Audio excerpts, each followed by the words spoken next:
So I told him in the commercial break ahead of time, I'm going to lean into this. Why?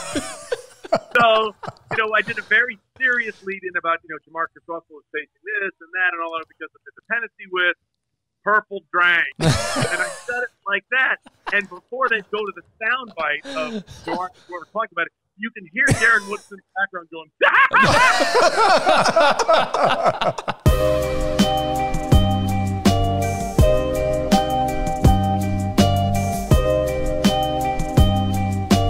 Man, so many memories for 14 years at ESPN. And the guy who was my day one, the first dude I'll meet when I walk in at the door, at ESPN on NFL Live, is a guy we're going to be talking to right now, and his name is Trey Wingo. You guys met day one? Day one. I walked in the door, and I was an idiot, and I sat down next to him, and I think it was Jerry Rice that retired on day one. Yeah. And Trey walked me through this. I'm talking about, you ever had somebody to hold your hand through a process? Mm-hmm. I mean, and it wasn't just that day. It was for like the first 8 years he was holding my hand through the process. But just, great guy to be around. But he's family. It became more than just friends. This is family that we're talking to right now with Trey Wingo. So Trey. He's your kinfolk? He's kinfolk. And it's weird because I'm calling him Trey. I always call him Sensei. I've always, since day one, I call him Sensei. So, Sensei, how's it going, brother? How are things going? I'm good, man. And I got to tell you, that first day, I don't know if anybody had a rougher one. Because I love the way you think. You said, I think it was Jerry Rice retired. Yeah. Receiver of all time retired on a day where Darren was supposed to be observing. Yes. And we're like, okay. The guy that was the menace to the Niners and the guy that was the menace to the Cowboys, we got one of them here, and the greatest receiver of all time is retiring. You're no longer observing, you're working. Yeah. And so we had to throw him on camera, and he actually did great. But then at the end of doing NFL Live, we used to do these things called instant. Oh, don't bring that up. Sensei, don't bring that up, man. What's the good stuff you're getting?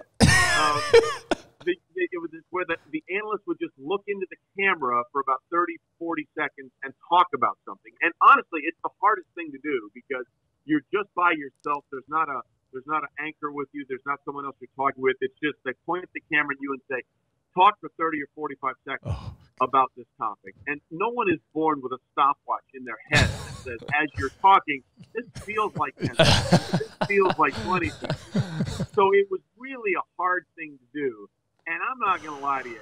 I think it was take 38 or 39. 42. Where we finally got what we wanted, or they got what they wanted out of Darren. It was the toughest spot we've ever put anybody in on day one. But that's awesome. He came through it. Yeah. Hold on. Be honest. You're sitting there. You're watching this dude struggle in this moment. What are you enjoying thinking? it? Got to speed up. Yeah, there's probably a part of you that's thinking, yeah, he thought he was good on the field. This is a different ball game. But what are you sitting there thinking? Like, this guy's an absolute scrub. Well, look, everything was a mess that day. For people that maybe have forgotten, he was in Denver Broncos training camp. Jerry Rice was when he finally announced his retirement. And we're talking about the greatest wide receiver, arguably the greatest player of all time in the NFL. And at one point, as he's holding the press conference to be retired, or just announcing his retirement, the Broncos say, "Hey, we need you to finish up because we need the room for a meeting." I mean, it was just a mess to begin with. So Darren was thrown. I knew he was going to be good eventually. I mean, look at him. Come on. Oh, please. That $1 million smile, baby. Oh, please. Brother, we went through, I mean, I should have paid you for the 101 lessons for 10 years, straight years. I mean, it was, you would think, okay, the first year, yeah, but no, this went on for about 9 to 10 years. Trey's probably like, well, now that you say that, I'm glad you brought it up because now this is why I'm actually on the calls because I'm going to ask you to reimburse me for all those training sessions. How many times did y'all sit there after the show was done? Because, I think about like in our situation, when you're a younger person in any business, you're getting mentored, the mentor is taking extra time. So how many times were y'all just sitting there, Trey, you're having to coach this guy through different pointers and things like that? I've got to think that happened quite a bit. Yeah. Well, look, I mean, that was actually the fun part of it for me, is just talking shop with him because, he was asking me questions about the business, and I just wanted to know more about the Cowboys in the 90s, which, by the way, would be the greatest 30 for 30 movie of all time. Yeah, seriously, for and sure. I talked about on many occasions. In the green room. We might want to have a multi-part series on 60 and 30 for 30, the 90s Dallas Cowboys. Good Lord. I don't know if it'd have to air on HBO. I was going to say it's got to be HBO or a Netflix or something like that. I don't know if a Disney-owned station could play that. Well, hey, man, let's go back, Trey, because one thing that I've always been intrigued about you, Trey, is that you have a story, man. And there's been so many people that want to get in the industry. And I've had my son's best friend has always wanted to be Trey Wingo. He's 19 now, but he wanted, because he's always knew, he's watched you during the draft. He's watched you on NFL Live. He's watched you on Countdown. He's watched you on all these shows. And there's so many people that want to get into this industry, but I want to take you back. I want to take it back to when you were coming up. Give us a little something of where did you grow up? Mom and dad, give us a little bit of background on that. Yeah, I grew up in Greenwich, Connecticut, right outside New York City. I was born in New York. We moved to California for a little while when my dad was working there as a reporter for Life magazine. Then we moved to Hong Kong for 3 years. My dad was the bureau chief for the Vietnam War coverage for Life, and we moved back to the States in the early 70s. And I grew up there, and one of the first things I remember coming back to the States was one of the first Monday Night Football appearances by the Cowboys. And my mom and dad are both from Texas. My mom's from Texarkana. My dad's from San Antonio. I have relatives, as Darren knows, all over the Dallas-Fort Worth area. And so I became a Cowboys fan because the first football game I ever saw on TV was a Monday Night Football game involving the Cowboys. And my parents were from Texas, and, the star and the helmet, and, they were winning all the time. So it made it kind of easy. That's how I grew up a Cowboys fan in the state of Connecticut, born in New York City. But we grew up there, and I went to high school there. My high school quarterback, by the way, was a guy you might have heard of. His name was Steve Young. Never heard of him. He had a pretty good career. Yeah. And get this, it gets better. The woman he dated in high school, the name you won't remember, but her name was Christy Fitchner. And in 1986, Christy Fitchner, among other people, beat out someone called Halle Berry for the title of Miss USA. And went wow. Up Miss Universe. So the power couple at our high school was future Hall of Famer Steve Young and future Miss USA and runner-up Miss Universe Christy Fitchner. The rest of us never had a chance. Oh, man. It was over. Who was voted most likely to succeed at that high school, I wonder? Yeah, there were a few of them. A lot of them with 3s and 4s after their names. So you said you lived in Hong Kong for a little bit? What? Yeah, how old were you then? I was really young. Okay. I was like nursery school, kindergarten, those kind of years. But I remember certain things about it as being an absolute blast. We had a lot of fun. You said you were third or fourth grade. What? How old did you say? Nursery school. Oh, nursery. Oh, okay. So do you remember much about it at all? A little bit, pieces here or there. But I remember that my dad would leave every once in a while and be away for a few weeks, and my mom would cry. And I'm like, why are you crying? Because, he'd go into the bush. Right. And be covering the war. And, in fact, one of the photographers, actually, that helicopter was shot down once they were there, and he was killed. So, my dad did the damn thing covering the Vietnam War. And as I got older, I really had more of appreciation for what he was doing and the fact that he did it and he was able to come back. Is that what took you into journalism? Was that your father? You watched him through this process? A little bit. Whenever we had a teacher in service day when I was a kid in like elementary school, I would go in to work with my dad, and he worked right across. The Time Life building in New York City was right across from Rockefeller Center and Radio City Music Hall in New York. So I would go down and go into work with him, take the train into New York from Greenwich, which everybody did. And, I'd sort of ride around the halls, and I'd be like a copy boy for the magazine. He's like, hey, take this stuff over here to this guy to get approved and do this and do that. And it was fun. It was interesting. A lot of my friends' dads were lawyers and bankers, real estate guys, and this was a really interesting and unique career that I thought was pretty cool. So I always thought, yeah, that would be something fun I'd want to try. And I just always loved sports. I wasn't any good at it, but I always loved sports. So for me, I wanted to try and do something along those lines in sports. So at what age did you decide, okay, hey, journalism's the route I want to go. I want to follow this sports path. Was it high school, college? I mean, obviously you're around it, but when did you say, okay, hey, that's the mission that I'm going to pursue? Yeah, I thought about it a lot in high school. We had a pretty good media department for that time in the early 80s. And I did some high school basketball games and football games. And, we broadcast those.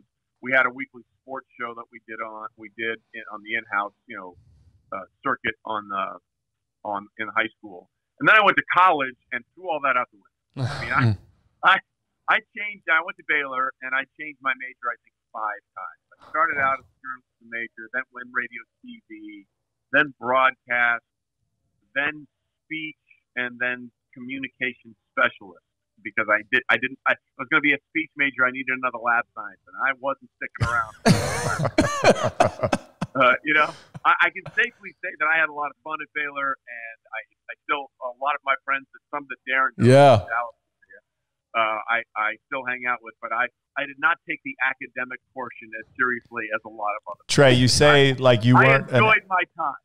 You say you weren't an athlete, but that sure is an athlete's route through college. Okay, what are the least amount of tough classes I can take to get through this? Listen, I always thought like an athlete, just didn't have the body for it. I know you said you had family in Texas, but what led you to Baylor coming from the Northeast like that?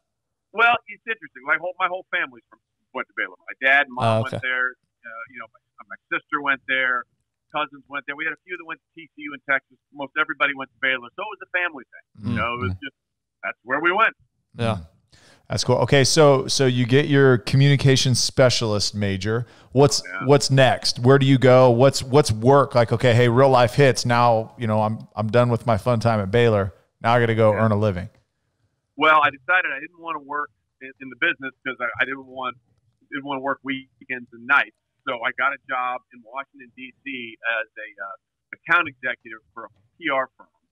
And it was my job to make sure, for example, one of our clients was the Ford Motor Company. And they were sponsoring this exhibit of the great Mexican muralist Diego Rivera. And it was my job to make sure, if you're talking about the exhibit that Ford Motor Company is putting up of Diego Rivera, make sure you mention, hey, it's brought to you by the Ford Motor Company and that sort of stuff. But I find myself going into my office. Yeah, I have an office right out of school. It's great. Going into my office and shutting the door and just reading the sports pages and not really taking work. So I figured I might want to try and get back into the sports thing. So I moved back home to Greenwich and lived in my parents' basement and got a job as a page at NBC at 30 Rock. And literally as a wait, go back on that. You said as a what? Page, P-A-G-E. Okay, what's a page? 30 Rock on NBC. Yes. You ever see it? Yes. Yeah, Jack, the guy in the blue blazer. Yes. That was me. Wow. We gave guided tours of the building. I got to work on Saturday Night Live and got to work on a bunch of other shows. And, I eventually got to do some producing for NBC News, and I put some sports clips together for their morning news show. And then I got on the set and made a demo tape and sent that out and got a job in Binghamton, New York as my first on-air job in June of 1988. No, tell us. Listen, well, first of all, I'm going to go back. When did you know that you had the gift of gab? That's a great question. I'd love to say I always knew, but I just wanted to try. I had another offer. You'll like this, Darren. You'll appreciate this. When I was a page at NBC, I got an offer because of my dad knew somebody named Mark McCormick who founded IMG. Oh yeah. The first real sports marketing agency, and he wrote all those books. Everything the Harvard Business School doesn't teach, whatever. Right. So I got an interview with Mark, and they offered me a job in their sports marketing and licensing department, where I would represent Wimbledon clothing and Cross pens and all this kind of stuff, and they offered me the job, and I was going to take it. And then I was like, I really want to try this other thing. If I don't try it now, I may never try it. If I don't try it, I'll be mad that I didn't try it. So I turned him down, and to this day, I'm probably the only guy that turned down Mark McCormick. And so that started me doing the other things and getting involved in that. But long story short, years later, Sandy Montag, who was working for us, the sports agent, called me, and at one point they represented me. So it was kind of fun that like I was going to work for them as a sort of a grunt salesman, and then all the years later, by turning them down and pursuing what I really wanted to do was doing stuff on air, they ended up representing me, and I like that story because it reminds me, just if you pursue what you really want to do, you can do it, and sometimes things really come full circle in a really strange way. Yeah. Trey, let's park it right there for a second. We're really big on pursuing passion and pursuing what you feel like your purpose is. At a young age, a young adult, you made the decision to pass on something that, hey, could be a lucrative sales career with an up-and-coming company, or, hey, I'm going to take a risk on myself, and I'm going to take maybe the scarier path, but pursue what I'm passionate about. At that age, how did you weigh those out, and how did you make that decision and, and make, obviously, the career that you've made? Yeah, for me, I knew I had to try. It was innate, it wasn't an X's and O's thing. It wasn't well, let's weigh the pros and cons. Although you do that a little bit. You write stuff down on paper. But I knew that if I didn't give it a shot, I'd regret it for the rest of my life. And I guess I figured since I was 23 when I first got that offer from them, that if that was going to be the case, I'm sure I could find something. But I knew that if I didn't try, it wasn't that I was going to succeed, but I knew if I didn't try it, at least give it a shot, I'd regret it for the rest of my life. And I didn't want to be one of those guys who turns 40 and has a comfortable life and is, doing okay and all this kind of stuff, but didn't really take a shot at what he wanted to do. So that was it for me. And it wasn't, I'd love to say it was an analytical and it was a deep thinking process. And I just knew that I had to try. And if I didn't listen to that voice inside of me, I would have regretted it forever. So, that was it more than anything else. Like other people might have looked at it more scientifically or analytically. I just knew that I would be beating myself up forever if I didn't at least give it a shot. So you talk about the voice inside you, saying I would regret it if I didn't, but you were also living at home. Was there any other voices of guidance that you had at that time? Or was there a mentor that you looked to that helped you? Or was that, hey, Trey, you got to make this decision on your own?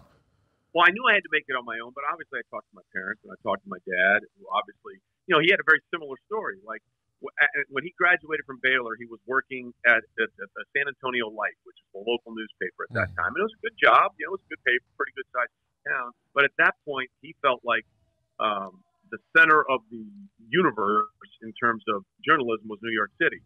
So he talked to one of his professors at Baylor who told him, go up to New York City. If you go up, look for this name. So he left his wife and my sister, I think at that time, who was very young, or no, maybe she wasn't born yet. I'm not sure. One of those things. I'll figure it out. And basically said, I got to go up to New York to try. So he took a train ride up to New York, got a room at the YMCA in New York City, and walked into the Time Life building with a name on a piece of paper and said, I'm looking for so and so. And the receptionist said, well, he's not here. And he started to walk out the door and said, well, thank you very much. And the lady said, wait, are you looking for a job? And he said, yes. And she said, well, that's not the person you want to talk to at all. Here's the name of the person you want to talk to. So he gave him the right name. And then he got from that initial talking to that guy, he got an in-house interview and an in-house job at the inside the magazine publication, not for print, but just what goes around to the people inside the building, and he parlayed that into a reporting job and eventually the bureau chief and everything else that came with it. Oh, something. I guess it was because that's what my dad did. He decided I got to try it, but it just shows you also, like, I'd love to say, it was all this that I had to do. If that one guy or that one receptionist hadn't said to my dad, hold up, this is the wrong person, you need to talk to somebody else, I don't know what would have happened. And he doesn't know what would have happened. So, I did listen to what my inner voice. You said nobody's a self-made man. They don't exist in my belief. You want to believe in yourself, you want to try, but everybody gets a helping hand and a little gift along the way. That receptionist was my dad's gift, and I had a couple of guys like that helped me along the way. But I would not have made it to where I wanted to be without their help. Yeah. So your first day in front of the camera, You always talk that shit about me being in front of the camera. I know you. What was looking like a baby giraffe up there? That's just awkward. What was your first day in front of the camera like? Horrendous. I look at first of all, I look at the demo tape I made. I'm like, how did anybody hire me for that? And then the station I was at Binghamton was so tiny and so small. We didn't even have a teleprompter. We had 2 reporters, a weatherman, a news anchor, and a sports anchor, which I was. So you had to shoot all your own video, do all your own editing, and then there was no teleprompter. Now, and that was terrifying back in the day. As it turns out, it was the greatest. Absolutely. It was the greatest teaching skill in the world because, as Darren will tell you, I didn't use the teleprompter. Never. Which was amazing. I mean, I don't want to. We're going to go back to your story, but I got to interrupt here. It would amaze me the fact that Trey could see something, his photographic memory. Yeah. So he could see something one time, no teleprompter. He can just read something and then go off of 3 different paragraphs and remember it. It was, I don't know how many people are on the set. Every time someone new came on the set, a new analyst, they would sit there and go, how the hell did he do that? And I was like, man, I don't know. I've been watching watch this crazy. trick. Yeah, watch this trick. So go ahead. It was legit terrifying because you're just trying to get through it without screwing up. But it turned out to be great for me. It was really a good practice. It was another example of what turning a negative situation into something positive. And it was, believe me, it was negative for a while, but it helped me. It really did. And so, at the time, it was the worst thing in the world. But again, I was very thankful for it in the long run because it just made it easier for me to do that and not worry about that and have that as something that I was depending on. So how did you work through that in the moment? Because it's easy to look back now and say it was the best thing that ever happened to me. We all do that. But in the moment, as you're going through the thick of it, what are you telling yourself? How are you getting through that of just working through that situation? Because you have no other choice, right? I mean, it's like swim or sink or swim, survive or die. I mean, you were just going to get through it one way or the other. And television is a lot like football in the sense that, it's about reps. It's about repetition. And the more you can do it, the more comfortable you feel. The more times you take those drops as a safety or a cornerback and flip those hips, the easier it becomes. And, reading routes and understanding where people are going, it's really the same thing. There's a great book by Malcolm Gladwell called Outliers. And it's only about 110 pages. But basically the premise is that nobody is really great. It's doing the same thing 1,000 or 10,000 times that makes people great. And it also talks about happenstance and luck and being in the right place at the right time. Like one of the examples is Bill Gates' best friend and his only friend when he was growing up, I think in the late 60s and early 70s, was a buddy of his whose dad was the president of a new division of computer technology at the University of Michigan. And they had one of the biggest supercomputers of all time on campus. I think it was Michigan. And he had access to it. So he had the interest and he had the access to it that nobody else had. He could have been successful doing a million other things, but because he had access and had access to the reps, it made him into what he became in terms of the computer world and the computer technology world. Yeah. So you talk about you had no choice. You just. Now I totally understand what you're saying, but I would argue you did have a choice. But why was it so important to push through that for you? What was the overall arching goal? Why was it so important to you to push through that? Well, I mean, I was making like 10 grand, and we were barely getting by. I mean, when my parents would come up to visit us, like for our birthday, they'd go and fill up the grocery cart. I mean, we were struggling, man. Were you with Janice at the time? Were you? Yeah. Yes. Okay. Yeah, I was married. Yeah. Married at the time. Yeah. I got no choice. Yeah. Right. We got to find a way. We got to find a way to make this. So, Janice was working at the Gap as a manager, making some money, and I was trying to do this thing. And there were times where I'm not going to lie to you. I'm wondering, what the hell am I doing? It wasn't easy, but I wasn't going to quit until I felt like I had given it a fair shot. Yeah. Like I had to go as far as I thought it could go before I needed to pull the plug. In terms of talking to people like your brother, your friend, your son's friend, Darren, don't let anybody tell you when it's over. You decide when it's over for yourself. You decide when this isn't worth it for me. Because there was going to be a point for all of us at that, whether it's football or what I was doing, that at some point the risk wouldn't be worth the potential reward. But I hadn't gotten there. And I was going to run that out until I possibly could. And I was going to let it be my decision, not somebody else's. Like, don't let anybody else tell you when the journey is over. Yeah. That's when you need to make that decision. I love hearing that. That's so encouraging, because you see Trey Wingo and you think ESPN, and you just think, I don't know, for whatever reason in your mind, you just think he just got there. Like you don't see the work. You don't see. That's why I love this podcast and I love stories, because you get to hear that you struggle too. You're just like us. You're not better than anybody else necessarily. You just work through that stuff. I take it even. I got fired from that job because I went down to interview for another job, and I took a day off from work, and I called in sick, and someone said, "Don't worry, I'll cover for you." And they didn't. So I got back and I got fired. So I'm now unemployed in my early 20s, married, and getting like unemployment insurance in Binghamton, New York, thinking, what the hell am I doing? Oh, man. Well, my friends are, graduating from law school and, getting these nice, cushy six-figure jobs and all this kind of stuff. And I'm taking a bus to another different station trying to put a demo tape together because the station I work at, the equipment is so bad you can't even look at the videotape. So, there were some moments, man, I'm not going to lie to you, but at the end of the day, if you really believe in it and if you really want to do it, you just have to push through those moments. Yeah. Talk about a little bit about comparisonitis is my thought. When you're saying your buddies are having these successful jobs, it seems like everybody's doing so well except for me. So for you personally, how did you work through that? How did you keep that tunnel vision of, hey, I'm not worried about what so-and-so's doing. Yeah, they're doing great, but I'm not worried about that. I'm worried about me. I'd love to say I had tunnel vision, but I did worry about it. Sure. And maybe it drove me a little bit. I don't know, because, the friends that I was talking about that I still hang out with from Baylor, they were doing really well at a much earlier age than I was. And I was like, crap, man, I don't want to be the low man here. I don't want to be the black sheep. I don't want to be the one guy that sucks at life. Sucks at life.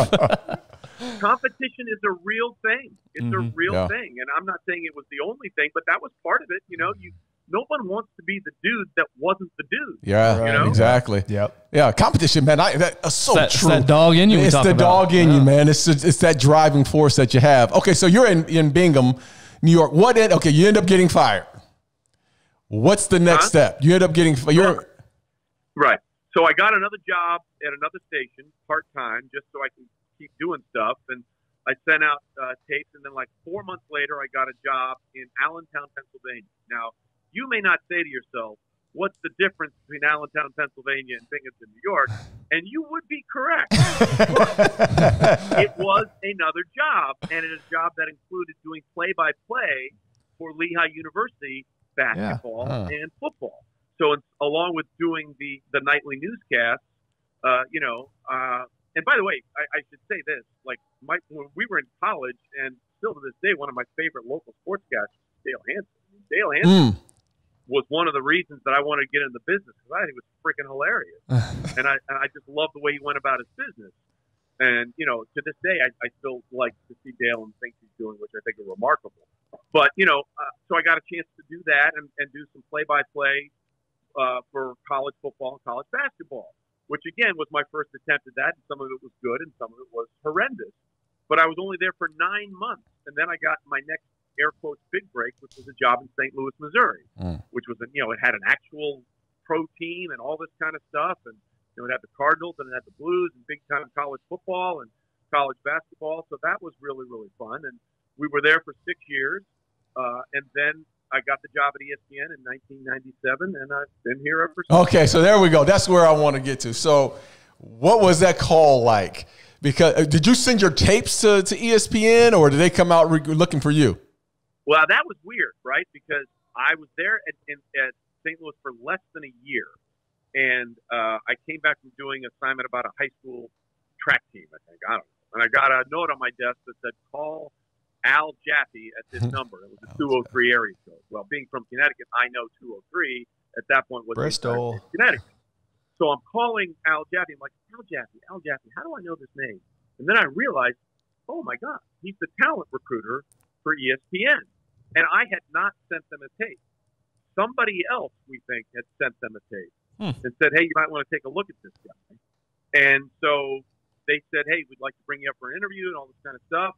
And the legal part of it, I think you'll find interesting. They said, but are you under contract? I said, well, yes, I am. They said, well, the only way we can talk to you is that if your station will allow us to talk to you so there won't be tortious interference in the contract, basically.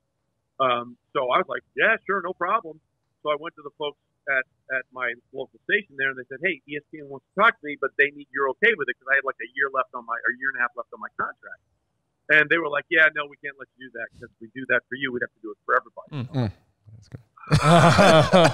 But it's ESPN. You realize this is my dream. Yeah. So I couldn't do the interview, and I couldn't get up there. And so I said no. And then they called again a couple of years later. And I was at a couple of years later? And I was like, yeah, a couple of years later, man. 3 or 4 years later.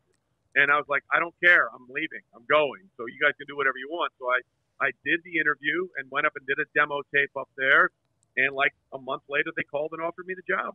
That's awesome. So was ESPN the pinnacle for you? Yeah. Was that like what you thought about? Yeah. Like, again, growing up, I remember watching ESPN when I was first coming home from college. And it was like Australian rules football and softball and, tractor pulls and all that kind of stuff. And I was like, the hell is this, man? But it was intriguing. It was interesting. And the idea to do sports all the time obviously was something I was interested in.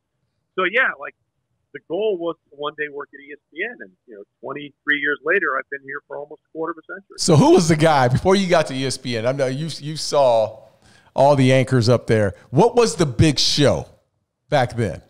That was Dan and Keith, for sure. That was the 11 o'clock show. Right. 11 o'clock Sports Center with Dan Patrick and Keith Olbermann. But, like, for me, when I was in St. Louis, Chris Berman would come down every once in a while and do baseball games, do Cardinals games. Mm-hmm. And so I got to meet him a couple times in the press box. And, like, one of my first weeks at ESPN, I was in the bathroom because, of course, every great story starts in the bathroom. And I was washing my hands, and Boomer came in, and I just had to say, hey, Chris, it's Trey Wingo. We met. He goes, yeah, you were the one that told me about the Cheddar Smokies, which was kind of a hot dog, at Busch Stadium Park. And I'm like, it's at the old Cardinal Stadium. I'm like, yeah, like he remembered coming up and saying hi to him, and I'll never forget that about him. It was great. So, that was one of the first guys that I met when I was there, and that was really, really a lot of fun.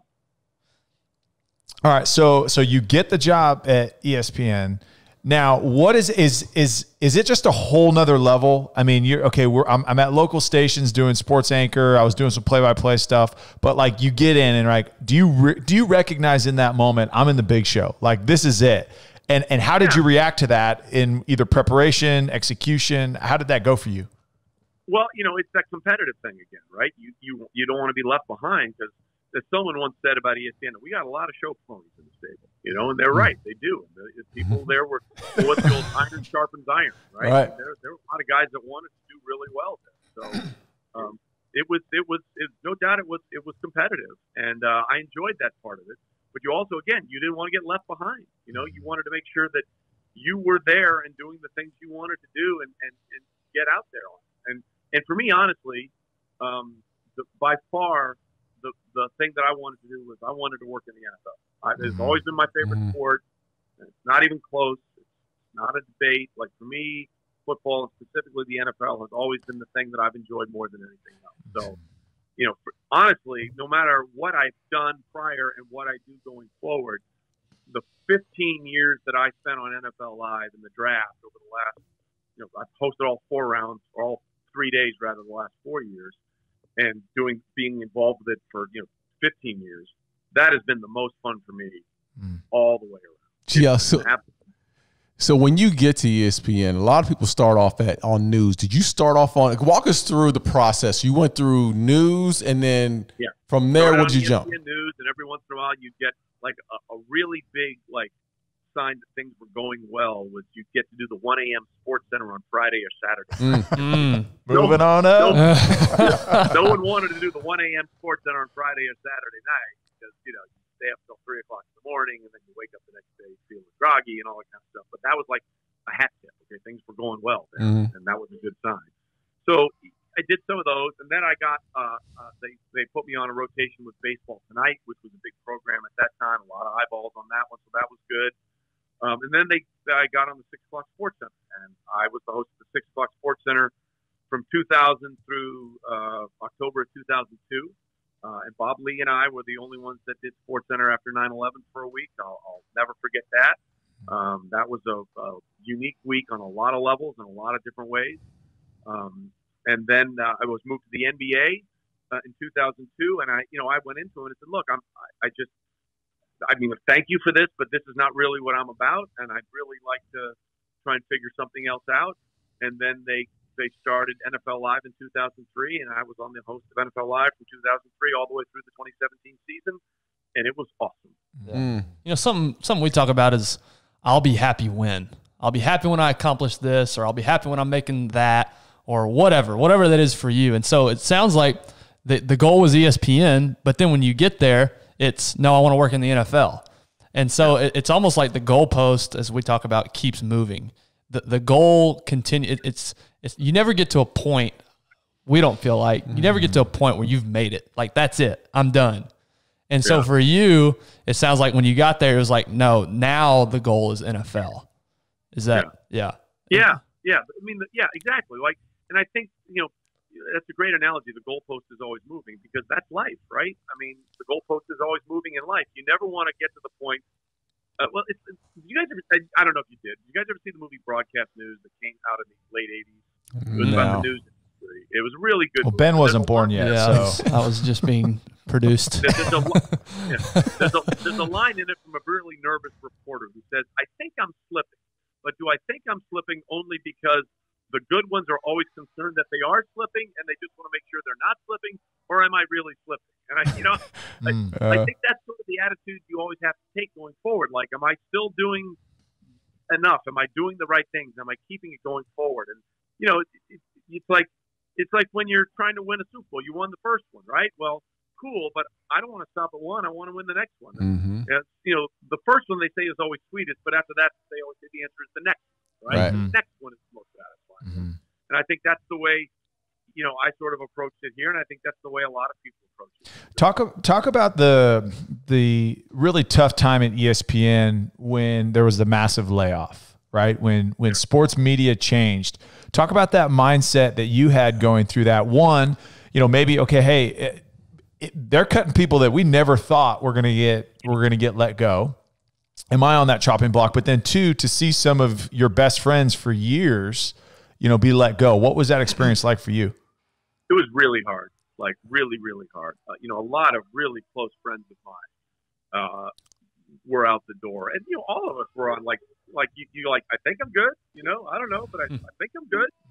And then when you hear the list of people, it was hard, and that was right around, by the way, the start of my time doing the draft. That was in April of 2017. So I'm preparing for this massive undertaking of the draft, and at the same time, you're just hearing all these things that are going on and what may or may not happen. And you're just like, you have to put blinders on. You have to sort of say, okay, I got a job to do, so I'm going to focus on this. And that's the only way I can sort of get through it. So that was part of it. But it was hard. Like, I saw a lot of good friends and good people who I thought were terrific at what they did walk out the door. And that was difficult. A lot of guys that I worked with a lot of years on NFL Live, Mark Schlereth, his contract was actually up at that time, and Merrill Hodge, Ron Jaworski, guys that I'd worked a lot of years with. Ed Werder, one of the great reporters, who's back with us now. That was a really, really difficult time. But at the end of the day, it's like the old line from Bill Belichick: "Do your job, figure it out, and we'll go forward." From there. You breezed over that really nicely. But I saw you in that time, and it hurt you because, for a guy like me, I'm in and out. The analyst, we go in and we're there for 2 or 3 days and then we're back out. Trey, you were there and you had so much time and so many deep relationships. And I remember coming in one day and we were in the green room and you weren't your normal self. And it was because of those layoffs, man. So it just showed you it was beyond TV, brother. It was deep friendships that were lost in that time. It was. Look, I mean, like Merrill Hodge came to my 40th birthday party out of the blue. You know, Darren Woodson showed up to my birthday party. Yes, sir. Uninvited, of course. And like Mark Schlereth, for whatever reason, we just hit it off. Yeah. You know, for 13 years we worked together, or 12 years, and he was like my work wife. You know what I mean? Yeah. Like we were boys. Like we would see each other on off season, do all that stuff. It was really, really difficult because those were guys that I had built a long-standing work and personal relationship with. You know, it's funny. I had one person who didn't get cut in that time. He said, it's weird. You know, I see people freaking out about this, but and you, Darren, you can relate to this. This is what happens in an NFL locker room every season. Yeah. Right. Yeah. You guys know Never safe. every year. You guys come in knowing there will be some guys that were here last year that weren't there. Right. And while we covered the sports, we didn't have that experience like that. And so when that happened, it was just, you know, he was like, I get it. I'll give you an example. Okay.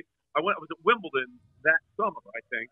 And, one of the tennis players, Betsy Maddox-Sands, who actually is a friend of mine now, she's one of the best doubles players in the United States, blew out her knee on the Wimbledon court. I mean, it bent backwards, bent the wrong way. You know, they had to call an ambulance. Everybody in tennis was like freaking out because it was a gruesome injury. And yes, I was like, it was a gruesome injury, but in my mind, I'm like, I think I see one of these every week in the NFL. Yeah. So I was processing it differently than everybody was on the tennis level because it was a extremely rare injury in tennis. And thankfully, Bethany's gone on to win the last 2 mixed doubles championships at the U.S. Open, so she's totally come back and kicked ass. But much in the same way, like we were processing it differently than former NFL players would because that's something that was just part of their reality every year. So that's a perfect transition because I've been wanting to ask this question. Like Darren and I had very different careers, and we've said it on the show. Like he never went to the facility wondering if he was going to have a job the next day. Whereas I spent 6 years in the NFL. Every day it was like, all right, what do I got to do to keep my job today? Like I've got to do something to show my value. So when you first got to ESPN, you talked about the competitive culture. Was there a point where you were like, hey, I mean, I've got to continue to show my value? And then also, was there a point where you're like, okay, I'm comfortable now. I've got a job. There's some security here. Now I'm free to be the best that I can be, right? There's there's survival mode. And then there's like, okay, I'm going to excel and become Cowboys leading all-time tackler. Right. Ring of fame, dude. Ring of honor, dude. You know, look, I don't think you can ever let go of that first part. You know, I mean, it should always sort of be nipping at your heels a little bit. You never want to be too comfortable, you know? And look, I guess like for me, like 30 plus years into the business now and 23 years in, I'm certainly more comfortable than I would be at other times. But, you know, you never want to just be too complacent, for lack of a better term. Right. You know, but you do, like, things change. Like, I remember the first time I messed up, and I got to tell this story. You'll love this. I thought my career was over when you messed up something on television. Like, one of the first times I got to do the old 1 a.m. Sports Center during the week, which was the thing that we aired all morning. You know, you went on at 1 a.m. and was on until 2 o'clock in the afternoon the next day. All anybody saw on ESPN was your face doing the highlights. And I'd written this story about John Daly, who was at the Players Championship at Ponte Vedra in Sawgrass. Yeah, legend here in Dallas.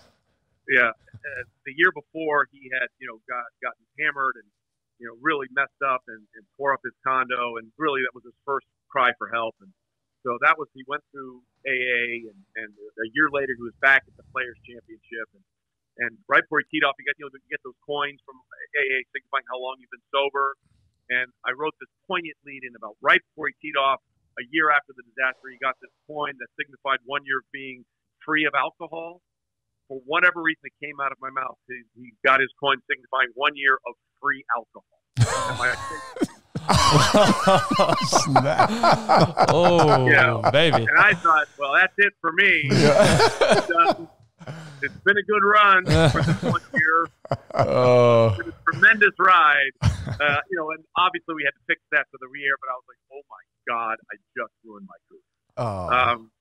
So, you know, that part of it, dealing with that part of it changes over time. Like if I mess up something now. It's like, boy, I screwed that up. We're moving on. No big deal. That part does change a little bit, but you never, you still want to be on edge a little bit all the time. Yeah. Yeah. I think that there's something, and again, we've talked about it. There's the freedom to not have that creep in the back of your mind. Like, I'm not going to have a job tomorrow. Now my focus can be on how can I become the best version of myself that I possibly can. So there's something there. All right. So let's take it like back to just kind of ESPN. Cause one thing Darren talks about a lot is just the personalities that are in there, right? You've got athletes, you've got journalists. You've got all of the staff within ESPN. From what I hear, the better conversations definitely come off air in the green room. So I want to hear, over your career there since '97, who is the funniest personality that you've worked with? Who's the most abrasive? Yeah, let's go through this. Let's go funniest first. Let's just go funniest first. Okay, all right. Who's the funniest? Well, Kenny Mayne is just insane. Yes. And for years, like, we did the 1 a.m. Sports Center for a while, and like they had to break us up because I couldn't stop laughing. I couldn't stop laughing. Like, he's an insane person in the best possible way. And then we also did the 6 o'clock show together for a year and a half. So Kenny would absolutely be that person for me. But what's really weird about ESPN, we're on all the time, but unless you're on the same shift with somebody, you can literally go years without seeing. Like, when I was on the overnight shift, I would just see the people that were on the overnight shift. And, when I was doing the 6 o'clock show, you'd see people that were there during the day and the early evening. And now, with the mornings that I've been on, and, if you're not on in the mornings, I'm out the door, except for days I was doing NFL Live. I'd be out the door by 10:30, 11 o'clock in the morning. So you could literally know someone and be there with them for years and not see them for a long, long time, because based on the timing of when your show was on the air. So Kenny would absolutely be that guy for me. Most abrasive, I'm not going with that. I'm not. Throw Darren under the bus. If you don't want to answer, just say Darren. Which one of your teammates was, bought the most illegal booze? Hey, you want them in alphabetical order? I'm not doing that. I can give it to you in alphabetical order. Well, listen, I will say this, though. I shared the set with Trey and Mark Schlereth for, God, how many years? 10 years, whatever it was. Had to be. It was Comedy Central. I don't know how we got through some of those shows. We would come off commercial breaks dying laughing, and then Trey would go from dying laughing to right into it. The professional. Yeah, and then I look at we call him Stink. I look at Stink, and he's just like straight there as professionals, and I'm still dying. Like, Trey, talk about the time we were talking about something, and I'm laughing in the background, and he's trying to read through it, talk, and I'm laughing in the background. He's hitting me. Shut up. Well, I take it one step further, and this is still on YouTube. You can find it. All right. This was the Jamarcus Russell era where he had all his kinds of issues, and it turns out, as we know, Jamarcus had an issue with some chemical issues and working with cough syrup, and the thing that was referred to as purple drink. So Darren was dying laughing that this guy with this face from Greenwich, Connecticut was saying purple drink. Going to have to say on the air, purple drink, not purple drink, not syrup, not player potion. I had to say purple drink. So I told him in the commercial break ahead of time, I'm going to lean into this. Why? So, I did a very serious lead-in about, Jamarcus Russell is facing this and that and all that because of the dependency with purple drink. And I said it like that. And before they go to the soundbite of Jamarcus, where we're talking about it, you can hear Darren Woodson in the background going, an undercover investigation into the use of that syrup as a recreational drug. Russell nodded to reporters on his way in and out of the court, but did not answer any questions. Investigators say Russell didn't have a prescription for the opiate found in his possession, which can be mixed with Sprite and candies to create a cocktail commonly referred to as the purple drank. Who are some of the guys that you looked up to in your time there? Like, who did you look at and think, okay, that's the guy. That's the alpha around here? Yeah, well, look, from an anchor's perspective, Chris Berman was ESPN for so many years. He did everything. He did all the things that I would want to do. Like, he did Sunday mornings. He did Monday Night Football. He did the halftime of Monday Night Football. He did the draft. Like, Boom was the guy, you know. So from anchors, for me, that was who that was. And to this day, by the way, this is how great Boom is. Like when he was done with the draft and I took over the draft for 4 years in a row. Right before we go on the air, I'll get a text from Boom. Hey, good luck. Don't bleep it up. True. Yeah. So that's who he is, and he's awesome. But from like the analyst, I cannot express enough to you how much of a family atmosphere NFL Live was for me and the guys that I worked with all the years. Whether it was Darren or Teddy Bruschi or Mark Schlereth or Tim Hasselbeck or Jeff Saturday, who we called Fake Mark Schlereth, another conspiracy former fat lineman. You know, those guys. Herm Edwards, my guy. Oh man, that's my 9 dude. years I spent with Herm, I cannot tell you how much fun we had, and it makes me so happy to know that Herm and Darren are now connected to Arizona State, and the three of us are connected to our time at ESPN. Yeah. Like Herm and I, away from the facility, we would just have so many boondoggles. We'd go play golf places, and Herm would call me his road dog. Yeah. Say, Rody, where are we going today? Rody, what are we going to do? And whenever we'd be somewhere playing at a real nice golf course, Herm would look at me and say, Rody, someone had to be us today. Might as well be us. That was our motto. And the 9 years that I spent with Herm were just like, I remember, because he's always saying, "This is my last job, Rody. I'm going back to the other stuff. This is my team forever." And then when he was going to take the Arizona State job, I texted him and said, "Hey, what's going on?" And he texted me back, "We'll talk." And I was like, well, he's gone. Yeah. As soon as he said, "We'll talk," and said, like, "No, don't worry about it, Rody. We're good," or "I'm not." As soon as he said, "We'll talk," I'm like, damn, really losing. And, his last day here was very emotional. Oh, yeah. Wore us out, man. That's out there as well somewhere. But, you're never too old to be coached. You're never too old to be coached. And for a lot of years, Herm was my coach at ESPN, even though, I'd been there a lot longer. And just the life lessons that I spent with him, and just thinking about it now, it gets me a little bit. And, so those people they weren't just guys that I worked with. They were family. They were people that I spent my time away. I took my son and a couple of his friends to a Cowboys game in 2009 when the stadium opened. And you know what? We didn't stay at a hotel. Darren Woodson said, "No, you're staying in my house." And we brought myself, Chappie, and one of his friends, and we all crashed at Darren Woodson's house. We all went out to dinner at it was the Delmonico's? Del Frisco's.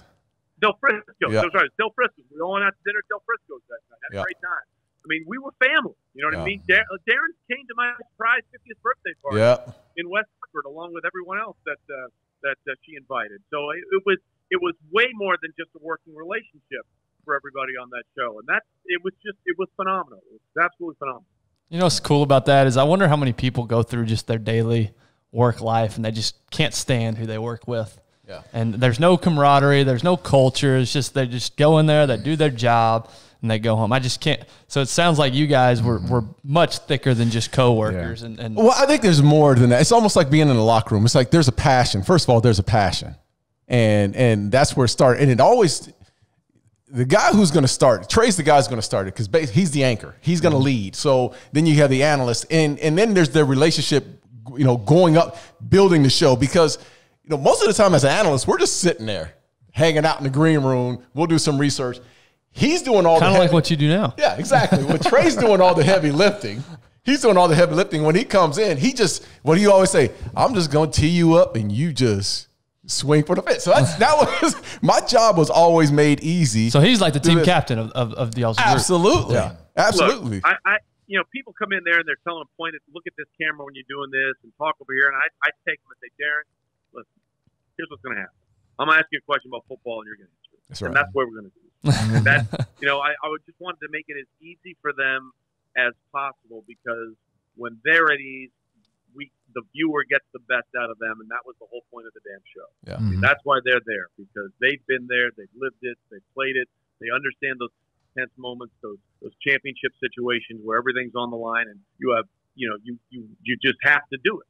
And so what I wanted to do in my position is make sure I put the analysts that were with me in the best opportunities to succeed. So I said, don't worry about the cameras. Don't worry about any of that garbage. Don't listen to them telling you to look over here or do that. They'll follow you no matter what you do because you're Darren Bleeping Woodson. So at the end of the day, I'm going to ask you a question about football, and you're going to answer it, and that's how this show's going to be. Right. And I think that's what people connect to, right? The realness, right? The transparency. Yeah. If it's rehearsed and polished all the time, like there's an unauthentic approach to that, right? And that's, again, that's what it sounds like, and I'll go back to the community conversation, is that's what people strive for, is that community. And that's one of the things that sports brings us, whether it's on the broadcasting side, whether it's on the team side, it doesn't matter. There is something that brings that community to it. And I think as humans, we just strive for that. Well, and to that point, I mean, the way that you guys deliver the news and the sports, I mean, it's an escape for so many people to come home from work and just turn on SportsCenter or turn on NFL Live. What you guys are doing up there, the way you deliver it, the way you go about your business is such a light for some people. And some, you know, in some cases, probably the best part of their day. And so it's just really cool to see and hear about the ins and outs of how it truly is and how much you guys love each other. Yeah. So I got a question for you, man, and we're going to wind it down for you. But I've watched you do all sports, from tennis to baseball, you name it. What is it about football that when you start talking football, there is a serious passion for? What is it about that game that brings out that passion? For me, it's a very simple thing, and I hope that I can say this in the right way, because to me, there are sports, there are team sports, and then there's one real team sport, and that is football. Because at the end of the day, like let's say baseball, okay, great game, but it's essentially a game between a pitcher and a hitter, and what happens between the pitcher and the hitter dictates everything else that goes around it and what other players are involved. In basketball, you can have two really good guys, and sometimes that's enough to get you where you need to be at a championship. I've certainly seen that with LeBron James and what he did with Cleveland when they came back from down 3-1. In a sport like hockey or soccer, you can have all these things, but if you got a hot goalie, that changes everything. To me, football is the ultimate team sport.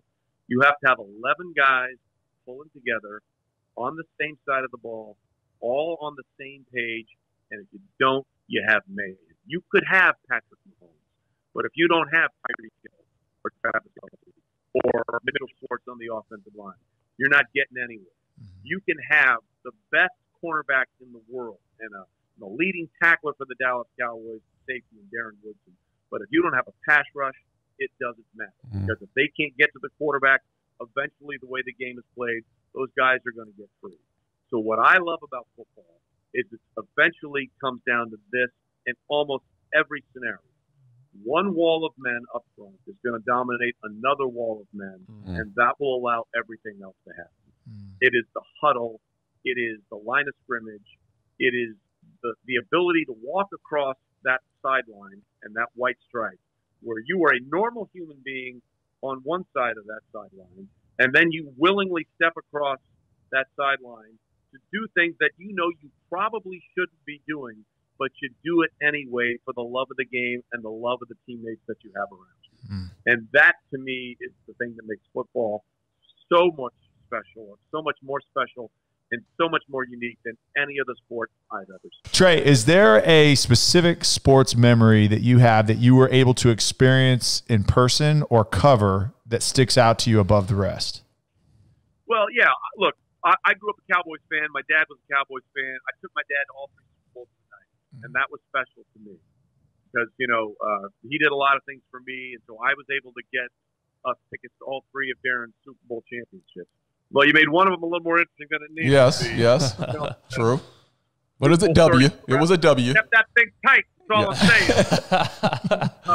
But you know, that was for me. Like, take it one step further. Like my dad covered, but he covered the first Super Bowl. Okay, my dad covered the JFK assassination. He was in the Vietnam War covering that. He covered Watergate. He did all this kind of stuff. For me to be able to take him to those games meant a lot. And you're going to forgive me for a minute here, but my son Chapman, who played college football, was a huge Peyton Manning fan. And in this neck of the world, you don't see a lot of Peyton Manning fans. You see a lot of Tom Brady. Yeah. Back where I live. And I took him to Super Bowl 48 thinking he's going to see Peyton get his ring. And obviously that was a disaster. They lost 43-8. So 2 years later, we're at Super Bowl 50, and it was like, this is our last chance. You know, it's our last chance to do this, I think. And to see him happy, seeing his favorite player win a ring, that meant a lot to me. That's awesome, man. That's So amazing. good. So good. Thanks for sharing that, Trey. Yeah, that's my boy Chat. Yeah, now. sorry for being a blubber. Don't be. No, Don't be at all. It's clear that it just means so much more than just the sport. Yeah. You know, it's so much bigger than that. Yeah, it is. And it's a connection with other people. It's the bond that you form. It's with teammates, with family, whatever. As you look forward, what you said you've been at ESPN for however many years. What keeps you going? What do you look forward to? What excites you going forward? That's a great question, and you ask yourself on a daily basis, and I think that's the challenge, right? The challenge is, as long as you're doing it, find the thing that keeps you going. And so I think that's a constantly moving target. Like for me, I've been able to do almost everything I could possibly imagine in ESPN. I covered the Olympics in Salt Lake City in 2002. I've covered PGA championships. I've covered U.S. Opens in golf and British Opens in golf and U.S. Opens in tennis and Wimbledon in tennis and Super Bowls and drafts and Pro Bowls and all that kind of stuff. NBA Finals. I've been to the NBA All-Star Game. I've had literally an unbelievable run of things I've been able to cover here at ESPN. So you're always striving for that one thing that keeps you going, and that's, I think, the constant thing that you have to search inside yourself, because when that runs dry, then you say to yourself, well, what am I doing? And so that's the constant challenge. Keep looking for that next goal. Like you said, move the goalpost and keep that thing that's going to keep you going forward. I love that. My wife and I were actually just talking about yesterday. Some people, it feels like have figured out the secret to life, or they have the ticket of, they figured it out. Like Dude Perfect, I think about. It's 5 buddies. They just hang out and make funny videos and then make a lot of money doing it. And they've just figured it out. That's what I was thinking when I think of ESPN. Now, obviously, there's a lot of work, but I think of you guys have the ticket of just, it's an awesome, amazing job. You're passionate. You love what you do, and you get to talk about sports all day. And I just think that's so cool. So as we wrap this up and you look back, the big question that we like to ask at the end with every guest is, as you look back at your journey and your time, and you could go back and tell yourself one thing. Doesn't necessarily mean you go back and change anything, but if you go back and you could tell yourself one thing, where do you go and what do you tell yourself? I tell myself to believe in myself a little more, because there were times where I was just like, am I good enough? Am I doing this? Am I going to make it? Self-confidence is such an important part. Not cockiness, not arrogance, although sometimes that helps. It does. Yep. But just believe that you can do the things that you want to do. Now, in realism, I'm not going to believe I'm going to be the winning jockey at the Kentucky Derby. I'm not going to win a slam dunk contest. Yay. But in the things that you think you can do and do well, have the confidence in yourself to pull those things off, because life will come at you. Life will try and tear you down. Other people will tell you no. Other people will say you can't. Don't be the person that tells yourself you can't. Don't let somebody else say that for you. As I said earlier, you go through it with your eyes wide open, with the idea that you're going to succeed. So whether you succeed or not, you're the one that says, you know what, I gave it my shot and I'm comfortable with that. Because there's no guarantee for success, especially in this business. I can't tell you, go to this prestigious college and get into this prestigious law school and then you will be successful as a lawyer. It don't work that way. It's a very subjective, not an objective business. So at the end of the day, believe in yourself. Believe that you will be good enough and you'll find a way to get it done. Don't short yourself. You decide when the journey's over. That's awesome, amazing. man. Well said. Yeah. Well, hey, man, I look, we're going to wrap this up, man. But Trey, I wanted to tell you this, man. While I got you. Man, you've been a dear friend, brother. You beyond someone, a colleague, you just been a dear friend. You told me the truth. You kicked my ass when you had to kick my ass. You did all the little things, and I really appreciate that, man. The reason I call you Sensei is that reason, because you've meant so much to me through my career, 14 years at ESPN. And I want everyone to know this about Trey Wingo. We see him on air, passionate. Mm-hmm. Go look at Wingo. There's passion. They approach the job. You've always approached the job in a professional way, but you've always had a good time doing so. But what people don't know, and we saw a little bit of it as far as the emotions, man, you're a great father, a great husband, and you've done all the little things, man. You've been extremely successful in raising those kids, man. So, man, I admire you, brother. I really do, man. And love you to death. Up. I do, dog. I love you to death, man. No, look, it means the world, man. And look, that's the part that I'll take away from this whenever it's done and all said and done and whatever happens next, is that the guys I know that I work with in the trenches here, real recognizes real, for lack of a better term. I know that I can call Darren Woodson at any time, 5 years from now, 10 years from now, and the conversations that we had when we were working together on a weekly basis will be the same as it was if we had just picked up and hadn't seen each other in 10 years. Yeah, that's awesome. So appreciate you, brother. All right, bro. I'll get back with you. Love you, man. Thanks again for the show, being on the show. Thanks, Trey. All right, brother. Thanks, Be Trey. good. Thanks, Thanks, guys.